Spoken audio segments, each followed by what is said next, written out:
And now for more on the G7 summit in France, we're joined today by Dr. Kil Joo, assistant professor at the Korea National Diplomatic Academy.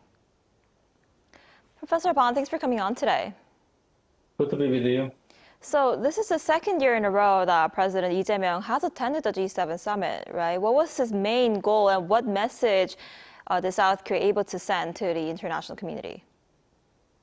The Rock administration's diplomatic policy is based upon pragmatic diplomacy. This concept seeks interest maximization, which requires diplomatic flexibility, strategic space, risk management, and geopolitical and diplomatic expansion. To that end, South Korea makes various diplomatic efforts, such as security diplomacy, inclusive diplomacy, and expanded diplomacy.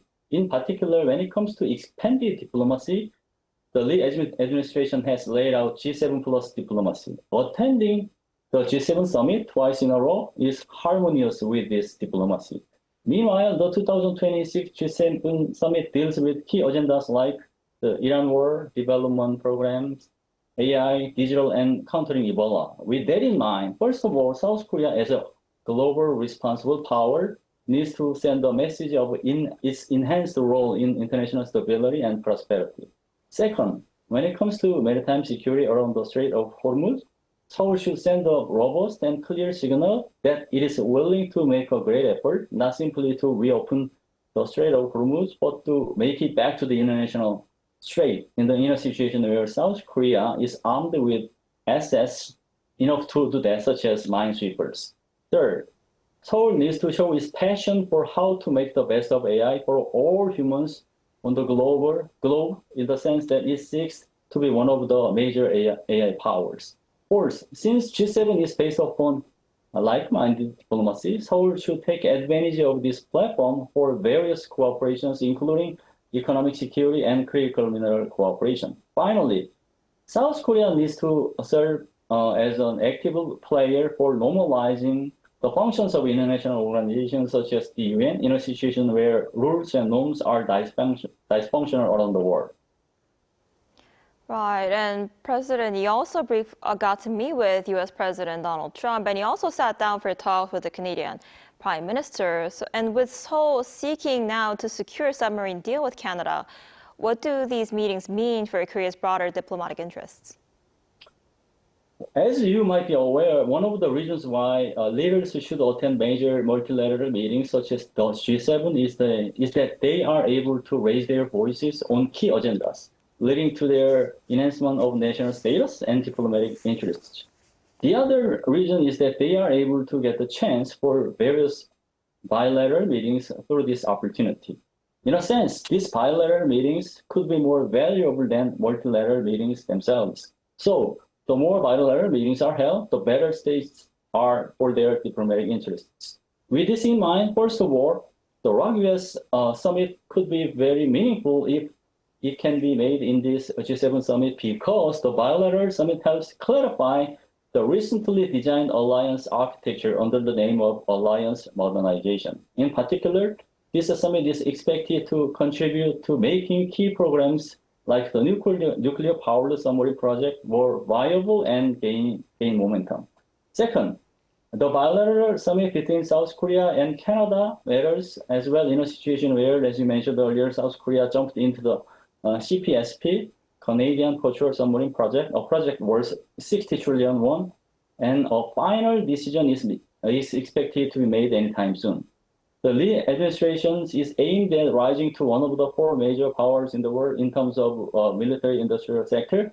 South Korea's success in winning this project has a great impact on achieving this objective. Moreover, the possible cooperation on the submarine project between the two countries can create synergy for a more comprehensive cooperation, including economic security and information sharing, simply beyond the military-industrial cooperation. In the meantime, as many bilateral meetings as possible, simply beyond its meetings with the United States, Canada, and Germany, need to be made in order to visualize the G7 plus diplomacy and enhance South Korea's national prestige. I see. And the U.S. Iran conflict also dominated discussions at the G7 meeting, especially with Trump claiming that the Strait of Hormuz will be completely open by Friday. But questions remain over waterway fees and Israeli military operations. How do you think these issues will play out from here? Well, although the signing ceremony will be held on Friday, both the United States and Iran have already signed the MOU, Memorandum of Understanding, electronically, which means that key items take effect now. So as of right now, the Strait of Hormuz has started to open. That's a good news. However, we need to closely monitor how situations are going with care, despite the good news that the initial deal was made at the moment.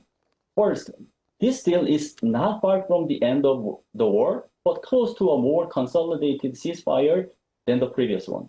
Technically, the fights ended, but the war is not over yet. What that means is that war could resume without a successful final deal made under the 6-day negotiations. Second, reopening the Strait of Hormuz for 60 days does not mean that all issues are resolved for the free use of the seas in the Middle East.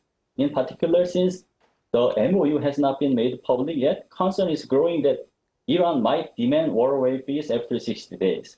To top it up, there's a growing concern that the United States also might remain silent over Iran's attempt to demand waterway fees after 60 days. That's why the international community wants the MOU to be made public as soon as possible so that they will be able to play a role in order for preventing the worst case scenario from happening. Third, as you noted, Israel could be recognized as a key factor in how things are going in the region. Particularly, Iran strongly wants to include Lebanon in the non-conflict zones under the deal. But Israel shows its willingness to continue its fight against Hezbollah in Lebanon. So Israel's offense in Lebanon could derail the peace roadmap being made under the MOU framework. Finally, hardliners in Iran, such as the IRGC, cannot be excluded as one of the key issues in a situation where they strongly oppose this deal. If they attempt to make provocations despite this deal, the military and security situations could be shaky. All in all, the deal is a positive sign, but at the same time, risk management still matters. Right, we'll have to see how the situation plays out. All right, Professor Ban, I'm afraid that's all the time we have for today. Thank you so much for your time and insight. We appreciate it. Thanks for having me.